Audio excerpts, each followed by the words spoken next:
Hi everyone, this is your boy and today it's time to review one of the most hyped films of the year, Hereditary. Hereditary was written and directed by Ari Aster. This is actually this guy's first feature-length film. He's an American filmmaker and screenwriter who's made a couple of short films over the years. This film got a ton of praise when it premiered to all the hipsters at Sundance last January, which led to a lot of bold statements from the press saying that it's one of the scariest films ever, it's this generation's Exorcist, and it's pure emotional terrorism, whatever that means. Now, this is not the first time that this has happened where a horror film goes into the film festival circuit and gets overhyped into oblivion as one of the scariest horror films ever. I remember reading so many great things about The Babadook and then watching it and then thinking to myself, did I watch the same movie as everyone else? Like, that movie was so disappointing. It wasn't really that scary. It Follows and The Witch are also good examples of horror films that were seen as these instant genre classics when they first came out. While I'm skeptical to describe either of those films that way, I still thought they were very competent and very well-made horror films, and I kind of feel the same way about Hereditary. I didn't walk out of this movie feeling super terrified or mortified at what I had seen. I didn't need a support dog afterwards, and I wouldn't describe the experience as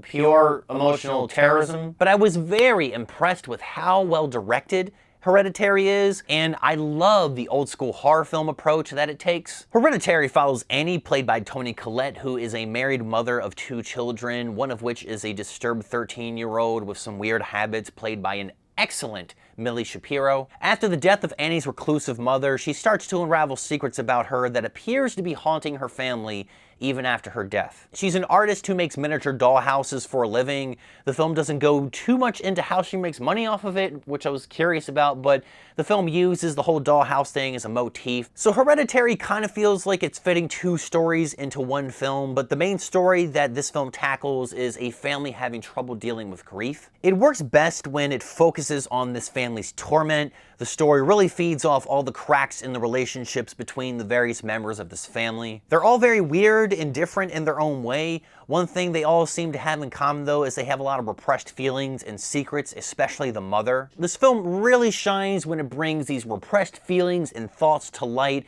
in truly nightmarish ways. This family is so psychologically damaged, especially the mother and her son, who have a lot of intense conflicts with each other. Toni Collette really comes through with a very powerful and nerve-wracking portrayal of a mother who's very depressed, trying to find a way to expel her demons in a very strong performance that will stress you out. There's a lot of great scenes where she'll ramp up from being completely calm to going into a complete emotional frenzy in a very short period of time. I really liked her performance. She does such a good job at capturing the real face and feeling of insanity, if that makes any sense. Now that I'm on the subject, I did like most of the performances in this film, including Gabriel Byrne, who plays the very subtle and subdued father who's trying to keep the family intact. He's really the only normal one in the family. The only actor who underperformed, in my opinion, was Wolff, who plays the son in the family. He's this troubled stoner high school student. The film puts a lot of weight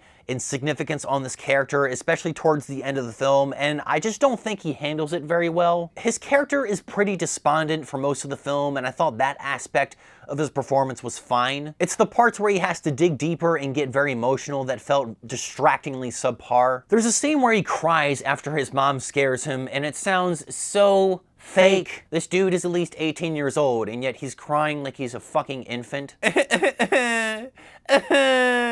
Let's not forget about Millie Shapiro. As I said earlier, she is great in this film. I found her performance and character to be very memorable. She's very strange, to say the least. I found her behavior to be very off-putting and disturbing. She's antisocial and does this tongue-clicking thing, which really gets under your skin after a while. She doesn't seem to belong in any sort of normal family environment, but she's still very articulate and well-spoken, which makes her kind of seem normal. But you kind of understand from the beginning of this film that something is wrong with this character, and yeah, that's all I'm gonna say. One thing that really elevates this film is its technical proficiency. It's firing on almost all cylinders throughout its entire runtime with some beautiful cinematography, lighting, and excellent sound design. Colin Stetson's score is awesome. I love the score so much. It's a perfect match for this film. It adds so much tension. He really channels the spirits of evil with all of these foreboding sounds like the sawing of piano wires, these moody synths, and these ominous drones that are layered together very nicely. I was really pleased with the sound design in general, which is really crisp and sharp. It was definitely curated for a theater experience or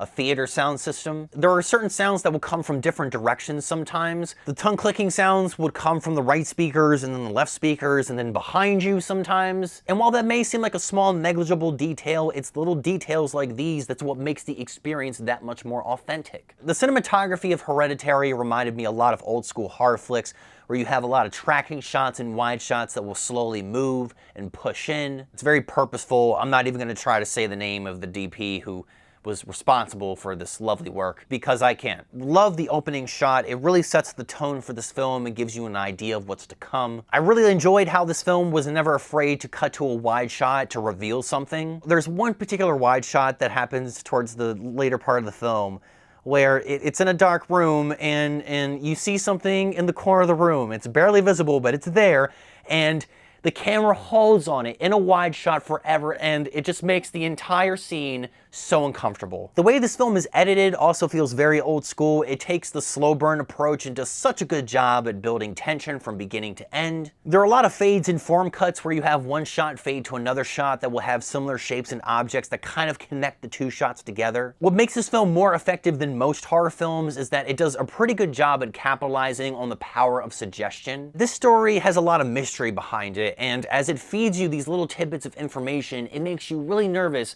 about what might come next because this information is so unsettling. Unfortunately, the ending of this film isn't that great. They explain a lot of the mysteries of this film during the last 10 minutes, and it's just not a very satisfying reveal. There's a film I can think of off the top of my head that only came out a couple of years ago that has almost the same exact ending of this film, and I would tell you the name of the film, but it would spoil it, and I'm trying to be a good person. This film would have done itself such a huge favor if it had ended more ambiguously and not explicitly give you all the answers to all of these mysteries, which were so interesting or a big part of the reason of what made this film so interesting. It's like you're playing cards with what seems to be the best poker player in the world, and then he reveals his cards and he's got nothing. However, even with a lackluster performance from Alex Wolff and a very lackluster ending, I still did like this film quite a bit. None of its flaws take away from the excellent presentation, the technical proficiency, and the solid performances. I do think the hype behind it is a little exaggerated, but this is still